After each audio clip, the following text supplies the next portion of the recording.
May magtatanong pa ako kay De Los Angeles.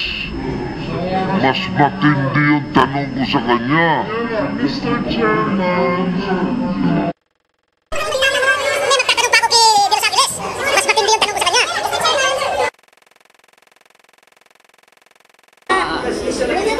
I think he should be prohibited from interfering already.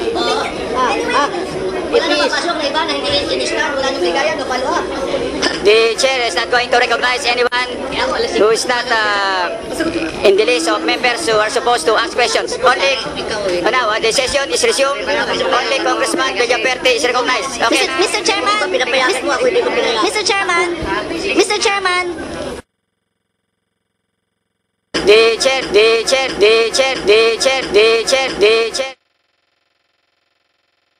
The chair is not going to recognize anyone. The chair is not going to